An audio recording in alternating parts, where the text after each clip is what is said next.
흔히 그 희망을 산소에 비유를 많이 합니다. 희망은 산소와 같다.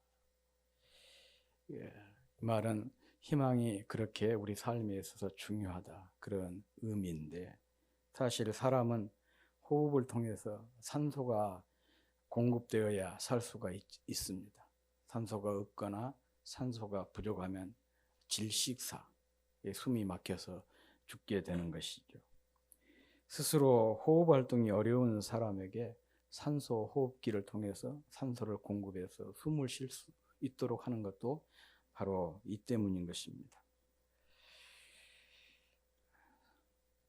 산소가 공급이 되어야 우리가 삶이 유지가 되는 것처럼 희망이 있어야 우리 인생이 건강하고 건전한 삶을 살아낼 수가 있는 것입니다. 한 치 앞도 보이지 않는 깊은 갱도에 갇혀 있을지라도 희망이 있는 사람은 살아갈 수 있는 용기를 가지게 되는 것입니다. 그 유명한 그런 얘기가 있잖아요. 우리나라 그 6.25 때 중국 이제 중국군들이 이렇게 합류를 하면서 연합군이 저 압록강까지 밀고 올라갔다가 다시 후퇴를 하게 된 그런 상황에 놓여 있게 됐는데, 전쟁터에 따라다니는 종군 기자가 있지 않습니까? 그 상황을 이렇게 보도하고 알리고 그러는 종군 기자가 있는데, 한 종군 기자가 이렇게 참호에 들어 누워 있는 한 병사를 발견하게 되었습니다. 그 병사에게 이렇게 질문을 했다고 하죠. 내가 당신에게 무엇을 도와주면 좋겠냐? 그렇게 물었더니 이 병사가 이렇게 한마디를 내던졌어요. Tomorrow, 내일을 주십시오. 이 말은 무슨 말이에요? 희망이죠. 희망이 없다는 얘기. 우리가 어떤 막다른 상황에 갇혀 있어도 우리 안에 희망이 있으면 살아낼 수 있는 용기가 생기게 되는 것입니다. 내가 여기에서 구출될 것이라는 희망, 언젠가는 건강해질 것이라는 희망, 끝내는 성공할 수 있다는 희망, 오늘보다는 내일이 더 살기 좋을 것이라는 희망, 이런 희망은 현재의 어려움을 딛고 절망이라고 하는 긴 터널을 견뎌내게 하는 힘입니다. 그래서 희망이라고 하는 것은 부정보다 긍정이고 불가능보다 가능성을 말해주는 것이기 때문에 그렇습니다. 심리학에 보면 대체의 법칙이라는 것이 있습니다. 사람의 뇌는 두 가지의 서로 다른 감정을 동시에 가질 수 없다는 그런 내용이에요. 그러니까 절망과 희망이라고 하는 것을 동시에 가질 수가 없다는 거죠. 슬픔과 기쁨을 동시에 가질 수가 없고 불평이나 원망과 감사를 동시에 가질 수가 없다는 거예요. 이게 소위 대체의 법칙이라고 얘기를 합니다. 왜 그러냐? 우리의 뇌에는 의자가 하나밖에 없대요. 그러니까 두 개의 상반된 감정이 동시에 앉을 수가 없는 거예요. 그래서 중요한 것은 먼저 어떤 감정을 우리 뇌의 의자에 앉히느냐, 그게 중요하다는 것이죠. 절망이라고 하는 것이 앉게 되면 희망이 가까이 할 수가 없고, 희망이라고 하는 것을 앉혀놓으면 절망이 가까이 할 수 없다는 거예요. 불평과 원망을 앉혀놓으면 감사가 가까이 할 수가 없고, 감사를 앉혀놓으면 불평과 원망이 가까이 할 수 없다. 그런 법칙입니다. 저는 참 이것을 읽고 크게 감동을 했어요. 제가 목사지만 성경을 쭉 읽으면서 항상 불편한 것이 그런 것입니다. 아니, 그럴 힘도 없는데 왜 하나님은 자꾸 기뻐해라고 하지? 항상 기뻐하라 그러잖아요. 그럴 능력도 없는데 왜 범사에 감사하라고 하지? 염려하지 말라, 걱정하지 마라, 두려워하지 마라. 아니, 세상에 온통 두려운 것 투성인데 이렇게 현실적이지 못한 명령을 왜 자꾸 우리에게 강요하실까? 그런 생각을 늘 품고 말씀을 읽고 또 설교를 할 때도 뭐 그런 생각을 가지면서 설교를 했지만 나름대로 이제 어떻게 그 수용을 하려고 애를 많이 참 썼어요. 그런데 이 심리학 책을 통해서 이 대체의 법칙이라는 것을 깨닫고는 성경이 그렇게 하나님께서 우리에게 그렇게 요구하시는 것이 이해가 된 거예요. 합리적으로 이해가 되고 또 과학적으로 이해가 된 거예요. 논리적으로 이해가 돼요. 아, 그렇구나. 그래서 이렇게 하나님께서 우리에게 기뻐하라고, 감사하라고, 또 염려하지 말라고, 두려워하지 말라고, 늘 그 용기를 가지라고 그렇게 말씀을 하신 것이구나. 그래야 이 감사가 우리 그 뇌의 의자에 딱 자리를 해야 불평이나 원망이 그 침범할 수가 없고, 이 희망이 자리를 해야, 소망이 자리를 해야 절망이 이 침범할 수가 없기 때문에 그렇게 요구하신 것이었구나. 그것을 깊이 깨닫게 되었습니다. 그렇습니다. 우리가 이 법칙을 올바르게 깨달으면 절망을 비롯한 여러 부정적인 감정들을 쉽게 대적할 수가 있습니다. 절망을 없애려고 싸우지 말고 자꾸 희망을 품는 것, 소망을 품는 것이 중요하죠. 원망과 불평을 떨쳐내려고 애쓰기보다 감사를 늘 품고 사는 것이 참 중요합니다. 이것이 바로 절망을 몰아내는 상책이고 또 불평과 원망을 물리치는 상책인 것입니다. 그런데 논리적으로는 이렇게 말할 수가 있지만 실제적으로는 이것도 쉽지를 않아요. 쉽다면은 절망에 사로잡힐 사람이 누가 있겠어요? 불평과 원망에 사로잡힐 사람이 누가 있겠어요? 미움의 감정에 사로잡힐 사람이 누가 있겠습니까?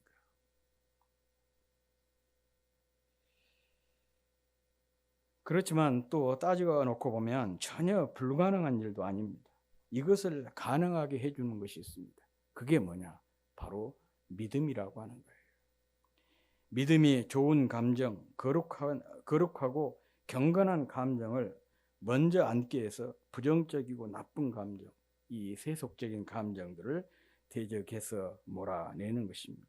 다시 말하면 절망이라는 어둠을 몰아내는 희망이라는 불빛이 촛불이 인생의 세찬 바람 앞에서 자주 꺼져요. 꺼질 수밖에 없죠. 바람은 세고 촛불은 약하니까. 그런데 그 촛불을 다시 그 지피는 성냥과 같은 것이 뭐냐? 그게 바로 믿음이에요. 자꾸 꺼지지만 믿음이라고 하는 성냥으로 불을 붙이면 다시 타오르게 되는 것이죠. 험악한 상황에서도 믿음의 사람들이 경건한 생각을 하고 늘 경건한 고백을 드리고 또 경건한 행동을 한 이유가 바로 이 때문이에요. 그들이 우리와 다른 성정을 가졌다거나 뭐 우리와 전혀 다른 사람들이 아니에요. 우리와 똑같은 사람들입니다. 그들도 매를 맞으면 아프고 또 어떤 바이러스의 침략을 전염이 돼서 병들 수도 있고 우리가 똑같은 그런 육체를 가진 사람들이었었는데, 그런데 그렇게 힘들고 어려운 상황 속에서도 항상 이 믿음의 생각을 버리지 않고 믿음의 고백을 드리고 믿음의 찬양을 하고 또 믿음의 행동을 할 수 있었던 것은 바로 이 점이었던 것이에요. 그러니 참 믿음이 보배다. 그래서 우리가 늘 기도해야 될 것 중에 하나가 다른 것 말고 믿음을 기도해야 돼요. 하나님, 내게 믿음을 주십시오. 보배로운 믿음을 주십시오. 우리 믿음의 선진들이 가졌던 그런 믿음을 주십시오. 세상이 감당할 수 없는 그런 믿음을 주십시오. 늘 기도해야 될 중요한 기도 제목 중에 하나가 바로 이것입니다. 그리고 이런 믿음이 있어야 이 대체의 법칙이 올바로 우리 안에서 작동할 수가 있는 것입니다. 흔히 성탄절을 빛의 축제라 그렇게 부릅니다. 예수님께서 어두운 우리 심령과 또 어두운 이 세상에 빛으로 오셨기 때문입니다. 그래서 성탄절이 다가오면 곳곳에 성탄 장식으로 어두운 밤을 대낮처럼 환하게 밝힌 이유가 바로 여기에 있는 것입니다. 앞서 광고 시간에도 말씀을 드렸지만 교회력에 따르면 오늘부터 성탄절까지 4주간을 대강절 혹은 대림절이라 그렇게 부릅니다. 대강절이란 대강 보내는 절기란 뜻이 아닙니다. 오신다고 약속하신 메시아를, 주님을 간절히 사모하면서 기다리는 그런 절기인 것입니다.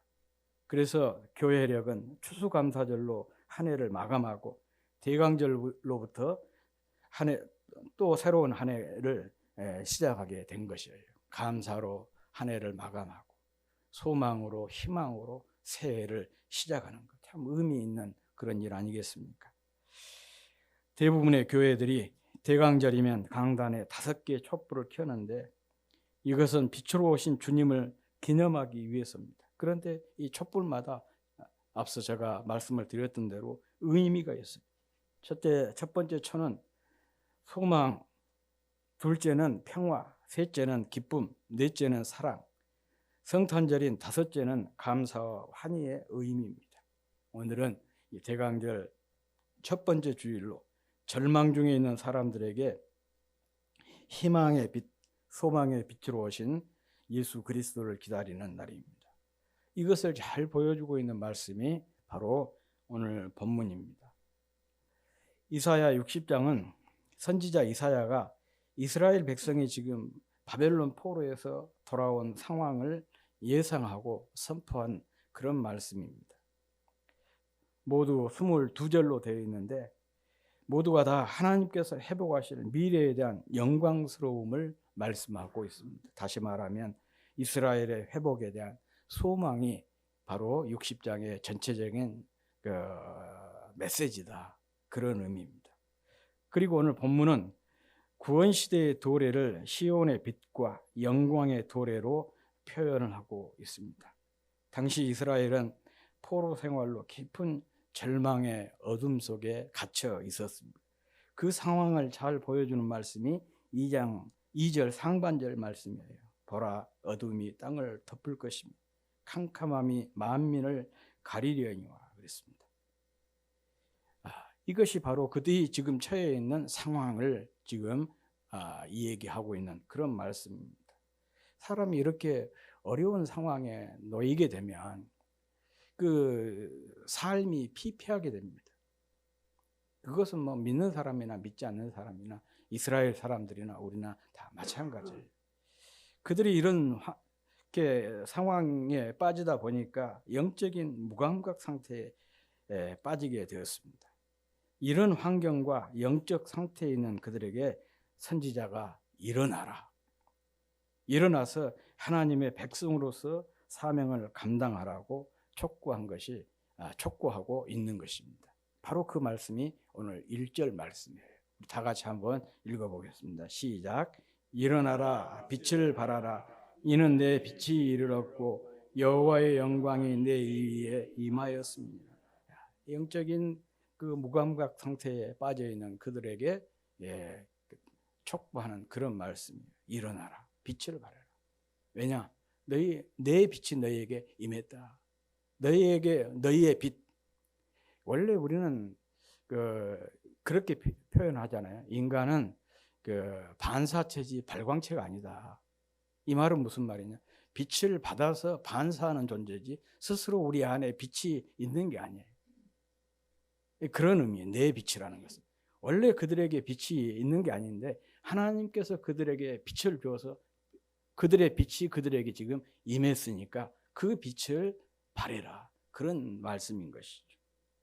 내 빛이 이르렀고 여호와의 영광이 내 위에 임했으니 너희들이 일어나서 빛을 발하는 삶을 살라. 그런 의미인 것입니다.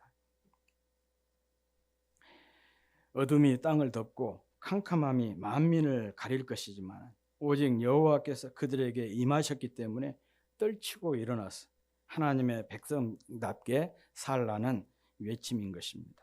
빛의 자녀처럼 살라는 것입니다. 이것은 곧 우리에게도 그대로 적용되는 그런 말씀이에요. 절망의 어둠 속에서 희망의 빛이신 예수 그리스도를 만난 유일한 사람이 바로 성도인 우리 아니겠습니까?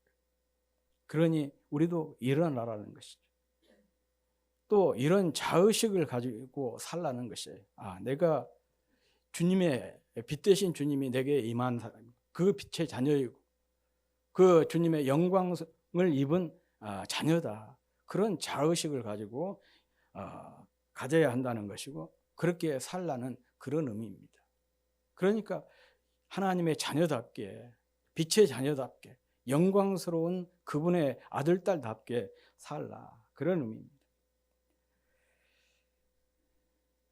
그리고 여기서 답게 살아라. 그거 산다는 것은 뭐 여러 가지 의미가 있지만은 이 모든 것들을 딱 한마디로 요약을 하면 이렇게 표현할 수가 있는 것이죠. 주님의 유일한 소망의 빛으로 오신 것을 세상에 외치는 거예요. 그것이 바로 빛으로 사는 것이고 빛의 사람답게 사는 비결인 것입니다. 소망의 빛으로 오신 주님과 함께 그 주님을 전하고 다시 오실 주님을 기다리는 것, 이게 바로 대강절의 정신인 것입니다. 2차 세계대전 때 영국과 독일이 서로 폭격을 주고받는 상황이었습니다. 그런데 영국의 대공습으로 독일의 함부르크가 완전히 불타고 이 4만 명의 시민들과 또 군인이 몰살을 당했다고 합니다. 그런데 그 가운데 기적처럼 살아남은 생존자가 한 명 있었습니다. 과학을 공부하다가 또 징병이 되어서 전쟁터로 끌려온 사람인데 그는 이렇게 눈앞에서 펼쳐진 현실을 이해할 수가 없었습니다. 그는 철저한 무신론자였다고 해요. 철저한 무신론자였지만은 이렇게 자기 앞에서 펼쳐진 끔찍한 상황을 목격하고 자기도 모르게 자기가 그 부정했던 그 하나님을 향해서 이렇게 외쳤다고 합니다. 하나님 정말 계신다면 왜 세상에 이처럼 참혹합니까?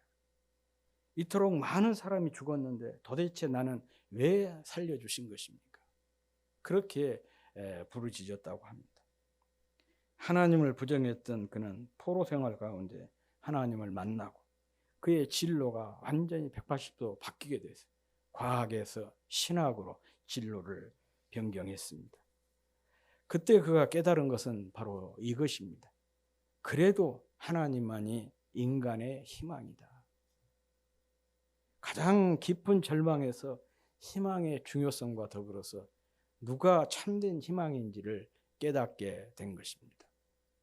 그는 세계대전 이후에 절망에 빠진 사람들에게 지대한 영향을 미쳤다고 평가받는 희망의 신학자 위르겐 몰트만이라고 하는 분입니다. 그는 자신이 겪은 전쟁과 포로 생활이라는 이 끔찍한 절망적인 상황에서 예수 그리스도가 희망의 빛이라는 것을 발견했던 것이고 그리고 그의 인생이 완전히 바뀌게 된 것입니다. 영어로 재난을 디제스터라고 합니다. 이 디제스터라고 하는 단어를 이렇게 분철을 해보면, 나눠보면 이렇게 되어 있어요. 없음과 같은 부정의 뜻을 가진 접두사 디스라고 하는 단어와 별을 뜻하는 에스터라는 단어가 결합이 된 단어입니다.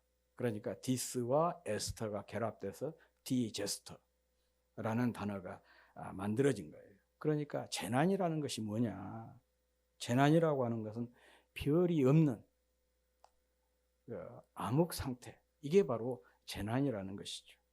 희망을 잃어버린 순간 진짜 재난이 시작이 된다, 그런 얘기입니다. 흔히 이런 말을 하지 않습니까?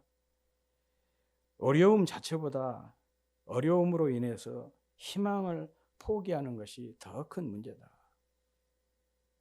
그러니까 어떤 문제에, 심각한 문제에 부딪혔을 때 그 문제 자체보다도 그 문제로 인해서 포기해버린 것, 낙심해버린 것, 좌절해버린 것이 더 심각한 문제다, 그런 얘기예요. 아무리 힘든 일이 겹쳐도 희망을 잃지 않으면 반드시 일어서지만 희망을 포기하면 일어설 기회가 없기 때문에 그렇습니다. 희망을 품고 포기하지 않으면 반드시 재기의 기회가 온다는 것이에요. 희망의 별을 발견하게 된다. 그런 뜻입니다. 바로 이 희망의 별이 위르겐 몰트만이 절망적인 상황 속에서 발견한 예수 그리스도였습니다. 모든 것을 다 할 수 있는 능력 있는 사람이 위대한 사람이 아닙니다. 어떤 순간에도 주님을 의지하는 사람이 능력 있는 사람이고 위대한 사람인 것입니다. 주님의 도우심과 주님이 함께 하심과 또 주님의 축복하심으로 우리는 능력 있는 사람, 위대한 사람이 되는 것입니다. 그러므로 자신의 부족을 깨닫는 사람, 나는 할 수 없다고 고백하는 사람, 그래서 늘 주님의 도움을 구하며 사는 사람이 사실은 훌륭한 사람이고 능력 있는 사람, 위대한 사람이 될 수 있는 조건을 갖춘 사람인 것입니다.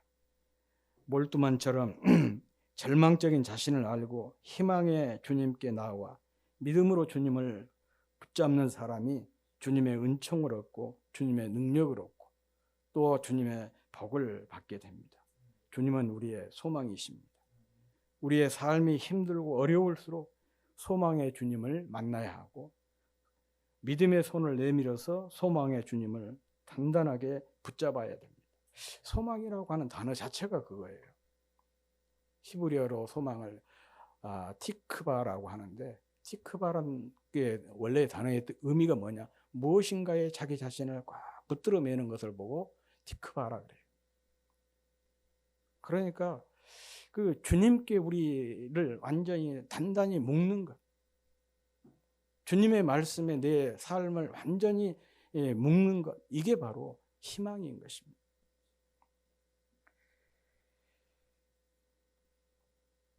주님께 소망을 두고 믿음의 기도를 드려야 합니다. 그래야 우리의 삶도, 우리의 가정도, 우리의 자녀도, 우리 교회도, 국가도 소망이 있고 회복이 있고 축복이 있습니다.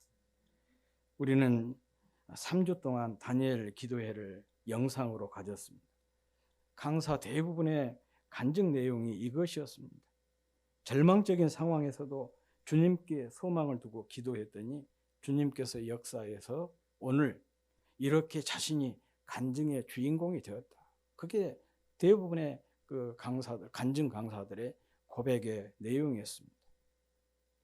배움의 기회조차 갖지 못했던 장애 소년이 세계적인 수학자가 되고 고아 소년이 믿음의 가정의 입양이 되어서 우주 항공학자가 되고 살 수 있는 가능성이 1%도 없다고 의사의 선고를 받았던 아이가 살아나서 말도 하고 또 찬양을 통해서 세계 곳곳을 누비면서 찬양 사역자로 하나님을 영광을 돌리고 어떤 사람은 아프리카 오지의 선교사로 또 어떤 사람은 국제 변호사가 되어서 난민의 인권과 생존을 위해 일하는 사람이 되었다고 그렇게 하나님의 은혜를 간증을 했고 우리가 그 간증을 듣고 크게 감동을 받았습니다. 재난과 같은 인생이었는데 소망이신 주님이 만나 어두운 세상을 밝히는 별이 되었다는 것입니다. 이것은 그들의 얘기만 아니고 우리에게도 얼마든지 일어날 수 있는 항상 진행형이고 가능태인 것입니다. 우리도 어떤 상황에서든지 이 소망의 주님, 희망의 별이 되신 주님을 붙들고 살면 이 어려운 상황을 극복해서 우리도 간증의 주인공이 될 수가 있는 것입니다. 미국 샌프란시스코 남부에 꽃들이 많이 있는 로스 알토일이라고 하는 꽃마을이 있다고 합니다. 그곳에 아름다운 꽃들이 많은데 그곳이 아름다운 꽃마을에 된 이야기가 있습니다. 오래전에 이 도시에 요한이라고 하는 우편 배달부가 있었습니다. 그는 매일 똑같은 자전거를 타고 똑같은 길을 다니면서 편지요, 소포요라고 똑같은 말을 외치면서 우편물을 배달을 했습니다. 이와 같은 반복되는 삶이 15년이 계속되었어요. 그러다 보니까 자기 인생과 자기 직업에 대한 회의를 느끼게 되었습니다. 이게 단순하고 단조로운 삶에 실증이 났던 것이죠. 충분히 이해할 수가 있죠. 똑같은 자전거 타고 똑같은 길을 다니면서 똑같은 말을 15년 동안 외쳤다고 생각을 해보세요. 그는 이 일을 계속 해야 할지 다른 일로 바꿔야 될지, 바꾼다면 어떤 일을 해야 할지 고민하면서 하나님께 기도를 했어요. 저는 여기에 그 중요한 포인트가 있는 것 같아요. 우리는 어떤 일이 잘 안 풀리고 그러면 그냥 기도하지도 않고 자기 마음대로 다른 일을 시도하기도 하고 집어치기도 하고 다른 일을 시도하기도 하고 그러지 않습니까? 그러니까 늘 안 돼요. 이럴 때 우리는 어떻게 해야 되느냐? 이 요한이라고 하는 우편 배달부처럼 진지하게 기도해야 되는 거죠. 하나님, 제가 지금 상황이 이렇습니다. 내가 이 일을 계속해야 될까요? 아니면 다른 일을 해야 될까요? 내가 이 나이에 다른 일을 한다면 어떤 일을 해야 될까요? 이렇게 진지하게 묻는 그런 기도가 필요한 것이죠. 그래서 이렇게 기도를 했어요. 그랬더니 주님께서 그 응답을 했습니다. 그 일을 계속 하라는 것이었습니다. 그는 그 주님께 자신이 하는 일이 너무 지겹고 지루한데 어떻게 계속 하느냐 그렇게 따졌죠. 그랬더니 주님께서 보람 있게 할 수 있는 방법을 한번 찾아봐라. 그 일을 조금 더 보람 있게 할 수 있는 방법을 한번 찾아봐라. 그런 그 응답을 받고 또 기도하면서 그러면 내가 이 일을 계속 주님은 하기를 원하시는데 어떻게 하면 내가 이 일을 보람 있게 할 수가 있을까? 오랫동안 기도하면서 생각을 했는데 정말 좋은 생각이 떠올랐습니다. 그것은 우편 배달 가방에 꽃씨를 가지고 다니면서 자기가 다니는 길마다 골목마다 꽃씨를 뿌리는 것이었습니다. 여전히 같은 직업을 가지고 같은 거리를 같은 자전거로 같은 말을 하면서 돌아다녔어요. 그런데 달라진 것이 딱 있다면 한 가지, 꽃씨를 뿌리는 것이었습니다. 그런데 시간이 지나면서 놀라운 일이 일어났어요. 그가 지나가는 곳마다 여러 꽃이 자라서 아름다운 꽃을 피우기 시작했습니다. 그가 지나가는 길마다 골목마다 꽃길이 되었고 그가 다닌 마을은 꽃마을이 되었습니다. 그 한 사람의 변화된 삶이 이처럼 아름답고 향기롭게 주변을 변화시키게 된 것입니다. 성도는 소망의 사람입니다. 소망을 품고 살면서 소망을 심고 소망을 말하고 소망의 씨앗을 뿌리는 사람입니다. 그리고 주변에 이 소망을 전념시키는 그런 사람, 그가 바로 성도인 것입니다. 어떤 분이 이런 말을 했습니다. 전도라고 하는 것은 바로 소망을, 희망을 전념시키는 것이다. 성도의 삶이 희망을, 소망을 전념시키는 것이라면 소망을 전념시키는 가장 좋은 방법이 뭐냐? 그게 바로 전도라, 그런 얘기 아니겠습니까? 이 어려운 시기에 우리도 요한이라고 하는 우편 배달부처럼 예수 그리스도라는 소망을 품고 이 소망을 말하고 이 소망을 전하고 또 이 소망을 전념시키는 사람들이 되었으면 좋겠습니다. 세상에서 가장 안타깝고 서글픈 일은 뭐냐? 소망을 포기하는 것입니다. 세상에서 가장 나쁜 죄악은 뭐냐? 다른 사람의 소망을 꺾어버리는 것입니다. 이것이야말로 간접살인입니다. 그러나 소망을 전하는 것, 소망을 전념시키는 것, 이것은 사람을 살리고 살리는 최고의 일인 것입니다. 우리 교회는 소망 발전소가 되고 우리 가정은 소망의 송전탑이 되고 우리 한 사람 한 사람은 소망의 배달부가 되었으면 좋겠습니다. 그래서 우리가 가는 곳마다 또 머문 곳마다 만나는 사람마다 소망의 꽃을 피우도록 만들었으면 좋겠습니다. 깊은 절망에 사로잡혀 주변을 소망 가득한 것으로 만들어내는 저와 여러분이 될 수 있기를 주의 이름으로 축복합니다.